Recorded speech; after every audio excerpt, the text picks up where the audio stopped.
'Tis the season for the sniffles and the coughs. You probably shouldn't joke about that. It's Well, true. I've been sick. Yeah. hmm You hardly ever get sick. Yeah, I got sick though. You get pretty sick. Yeah. Yeah, when you just stay in bed, we know you're pretty sick. Mirabelle was sick. Yeah. Liliana is now sick. Yes. You haven't been sick. So far, thankfully. Knock on wood, right?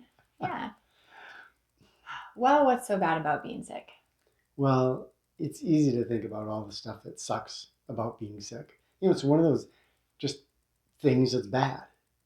Yes. And Just falls into that negative all around category. right, yes. Yeah. If you're on our Patreon, then last Wednesday we put something up about Suka's knees and her getting hit by a car. Same thing, something that's undoubtedly bad. And yet, sometimes these bad things have hidden gifts. Yeah. So, like what? You know, What were your hidden gifts from being sick this last time? you know how your life is going along and it just gets a momentum. Yeah. Mm-hmm. Yep, that happens to me a lot. And it's hard to slow down. It's hard to see outside of that momentum bubble. Mm-hmm. And we can kind of just go. Yeah. Until something stops us. Now, within that, often being people that are on a spiritual path, you've probably experienced, we try to make little minute adjustments. And those minute adjustments can make a big difference over time. But it's also possible, I feel, to, if we can stop, if we can go into a different state of mind. Sometimes this happens when people go on vacation. Happens when we go to Lake Superior a lot. Those tend to be very big transition times. I mean, it was up at Lake Superior 2 times ago when we decided we were going to just come out about all our Divine Mother stuff and start this website and do all this. And we don't usually encourage in our modern culture stopping to reflect on the life that we're living. And it can be very difficult to extract yourself from it if you aren't on vacation or, I guess, being sick is a way to do it.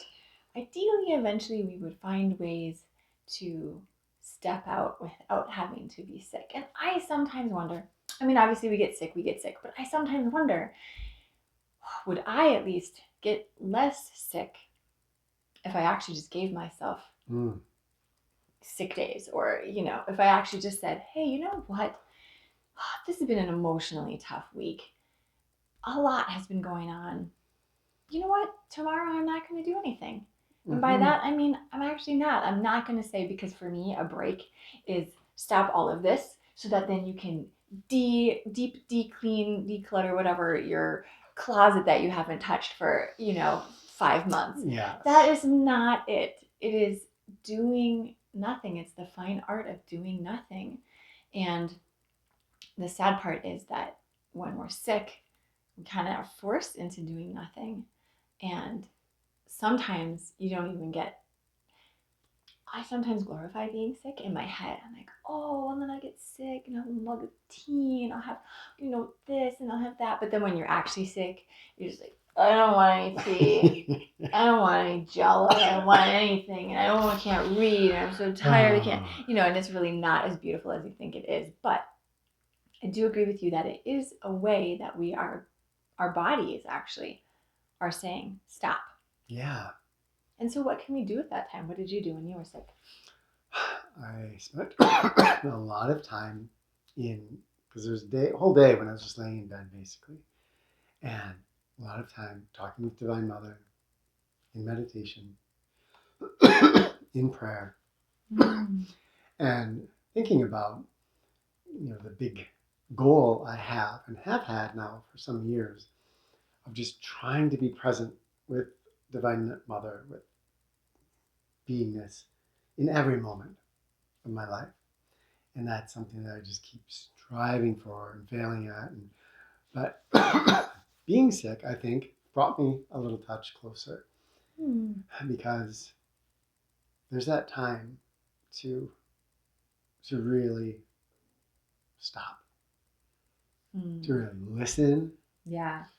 and to really give attention to all those things that get eclipsed and pushed aside because we've got closets to clean and jobs to do and bills to pay and all the things of regular Everything. life.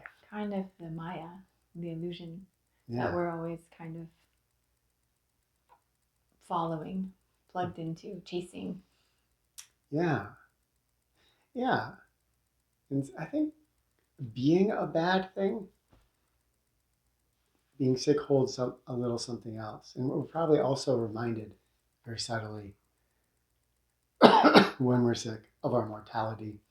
And you can lay there and you know you're going to get better, but you know, it reminds you that there may be a day when you don't get better. And that also is helpful in that sense of saying,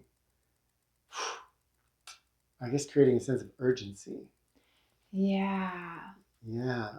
Yeah, about what's truly important, about where our priorities are. Hopefully, maybe we can go back into our regular lives with a little bit different focus. Mm-hmm. Is that sort of what you're thinking? Yeah.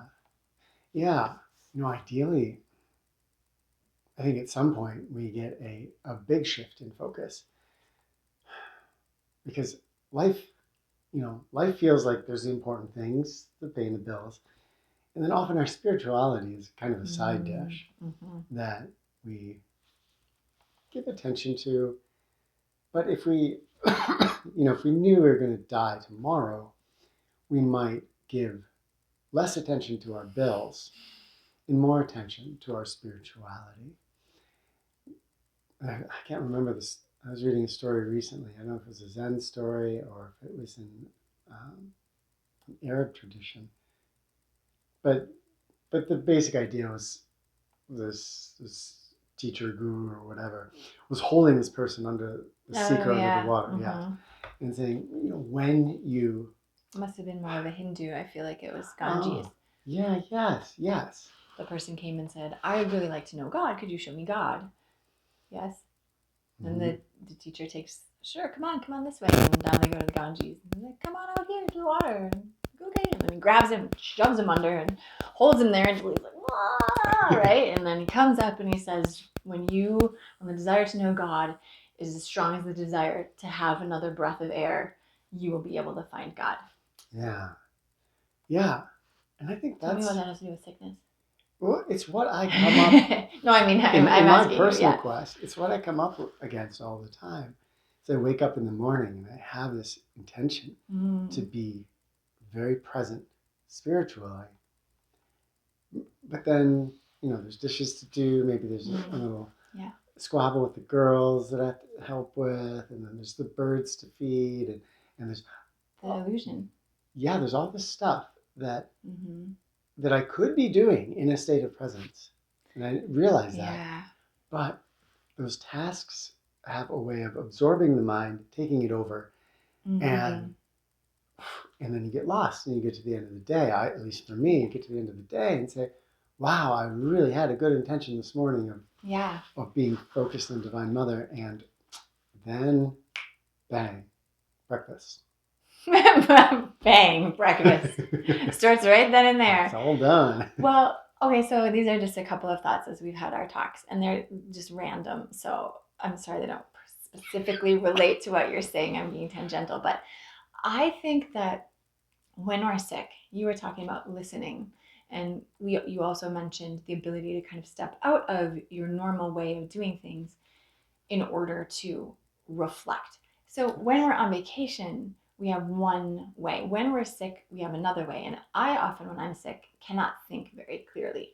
And I don't think it's a great time for making decisions in terms of arranging things or even reorganizing your life.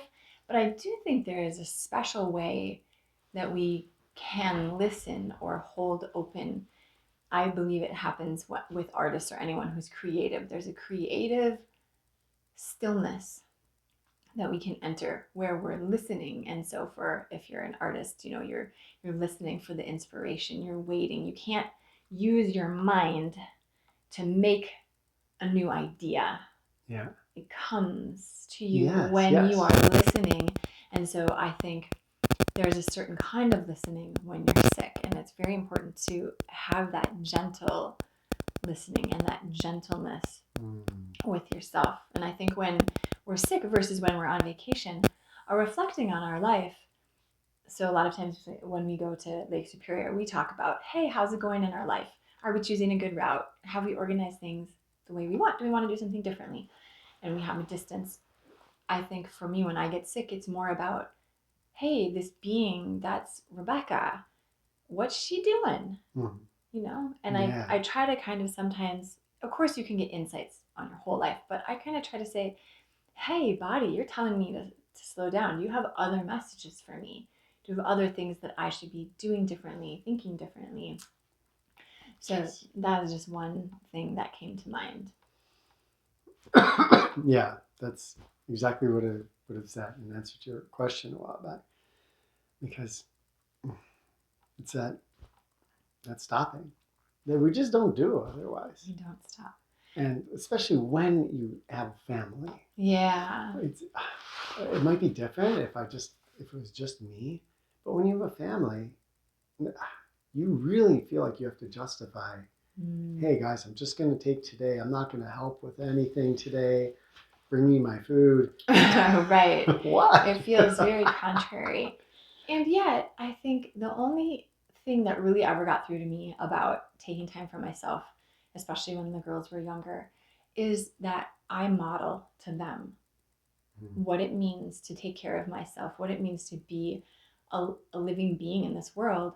And if I am saying, hey, you should do this and you should care for yourself, and I don't do that, I might as well not say the things I say. Deeds, not words. No. Yeah. And I do think being sick, in a way, the more we fight against it.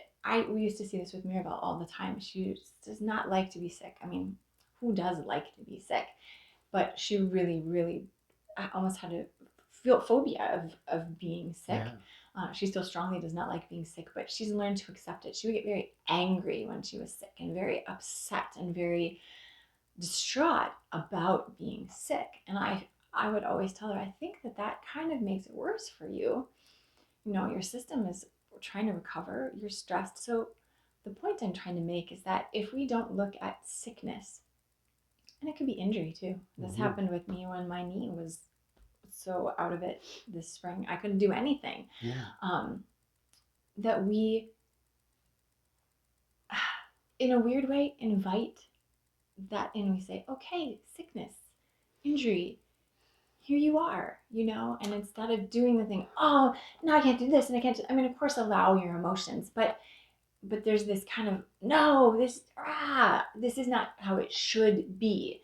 And instead, if we just say, okay, this sickness, this injury, hello, I am with you, you are with me for the time that we are here, and I'm going to learn from you and I'm going to help you move on.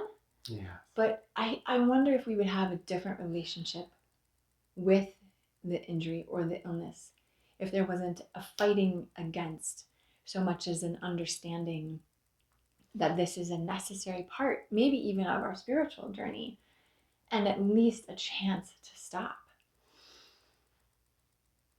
Acknowledge I need to stop. Yeah. I will listen. I think there's such a power in surrender. And it takes so much energy to resist things. And that's, if we could have a little meter inside of us that would show when we have resistance, we might be surprised to learn that a lot of the emotions that we have that we think are, I'm just thinking of being angry or frustrated, or, usually we're resisting an emotion there. It's not so much an emotion, but a resistance too. And that idea of surrender, across the board, is so life changing. We can get to this place where we could surf through life in a beautiful way where whatever we encounter, we're healthy today or we're sick today, or we have a big, wonderful thing happen to us or a big negative thing happen to us. The car starts, the car doesn't start. All those things become just an unfolding part of this Yeah. experience that we're rolling with.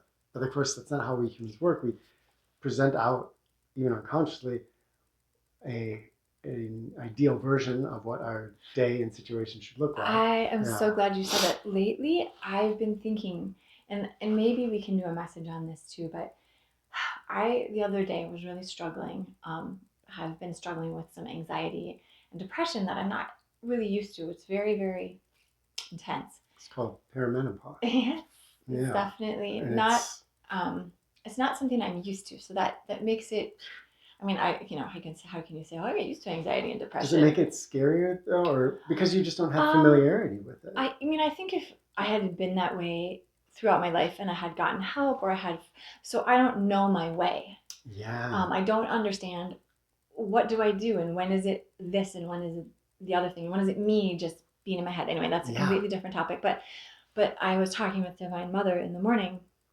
and I was saying, what can I do? What can I do? I was having anxiety about all these things, everything. And her message to me was, give up the life you think you should be living and live the one you are living. And I feel as though I could do a whole message on that alone.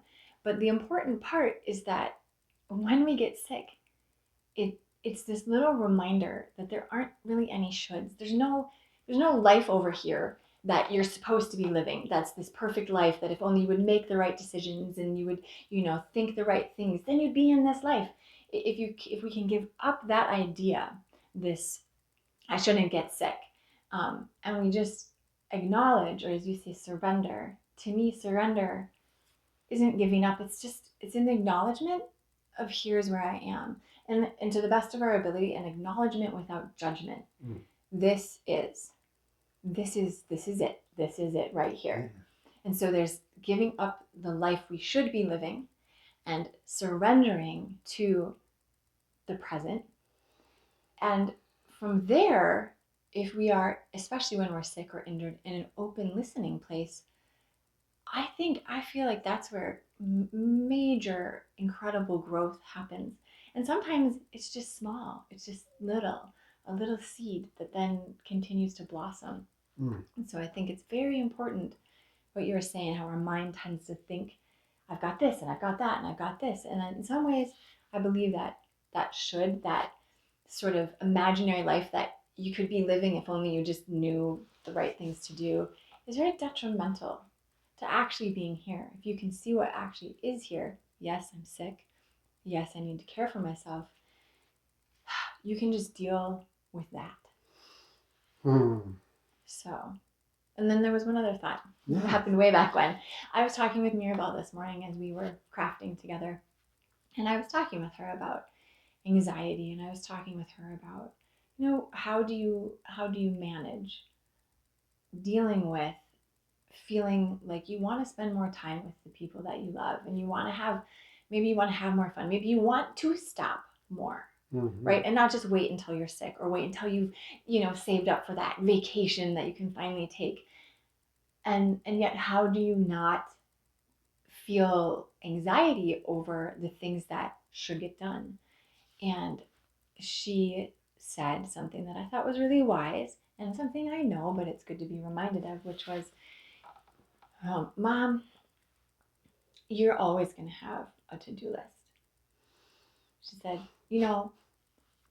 it's always going to be there. 20 years from now, you're still going to have a to-do list. And some of those things will never get done. You're going to die and there's still going to be stuff to do. And so, what really matters? Does it matter if you take an hour to go for a walk? Does it matter if you take half an hour and play a game with your family? Does it matter if you take 2 hours and just, pick whatever it is? Because the to-do list is still going to be there. But 20 years from now, are you going to look back and say, dang, I wish I would have done my to-do list? Or are you going to say, it wasn't too bad that I took those 2 hours to do that, or that 1 hour, or 30 minutes, Yeah. or whatever? And it just really, for some reason, kind of was right there in my face. Whoa, yeah. Why am I running around worrying about my to-do list? And so that's another beautiful thing about being sick, is you just kind of have to, you're forced to, in a way, let go of your to-do list. And so maybe the other lesson we can learn from being sick or injured is, could we create some time? Mm. In the grand scheme of life, if we take some time for ourselves, I don't know. The other day, I was using a spoon Yeah. to give you some honey, Oh, some yeah. time infused Time honey. infused honey. And on the back of the spoon, it's a silver spoon that's engraved. And on the back, it says 1904. And I thought, 1904, wow, this is so cool. I have this spoon from 1904. It's from your family. I got it when your grandparents passed away. That was in their silver collection. And I was wondering about who made this spoon and who used this spoon and where are all the places this spoon has been. 1904. And I thought, wow, 1904.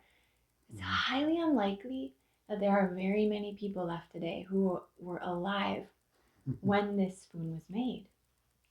And it was really striking to me to think, because I've been worried about some things that had been happening in our life, Yeah. and I had been having anxiety. And suddenly I just thought, Becca, in 120 years, where will you be? Mm. And so it was this moment of, wow, do I need to worry about all those things? Can I just allow myself to be where I am? And so I think it's the same gift of sickness or injury. Can I allow myself to be where I am? You can almost feel it when you talk about it. Just how It was just, I could it feel would be. myself, 120 years. Yeah. I don't even know if this kitchen will be here. I have no idea what, I won't probably be here. I mean, it would be cool if I was actually here. But maybe not. Who knows what's good or bad? But I think the lesson is, for this moment, that we are here, that we are in this flesh and blood, to do a little bit more allowing, to do a little more surrendering, to do a little bit more stopping and listening, and inviting Divine Mother into a dialogue, and kind of, in some ways, stepping back and saying, you make an adventure for me. You craft the adventure and I'll follow it. Wow. So So I think kind of the lesson here, if I'm getting this right, is if you get sick, see it as an opportunity. yeah. But as you're saying, maybe we don't have to get sick. Mm-hmm. Maybe we can find some of that stillness and that listening within our regular life. Because this, the path that all of us are on, none of us are in a monastery or we're forsaking everything else. Maybe you are. I don't know. Let us know if you are. But that means, we are also dealing with the things of the world. Mm-hmm. And ideally, we see those eventually as part of our daily spiritual practice. Yeah, definitely. What are the lessons that you have learned from being sick or injured? And how do you feel that you could encourage yourself or others to see the importance of stopping more? How do we model that for the next generation of people in our culture? The stopping and the listening and the surrendering. Love to hear your ideas. Thank you for joining us, friends. Mm-hmm. And if you're sick right now, so much healing energy to you. Okay, this is where we say goodbye for now. Mwah. Love to you all.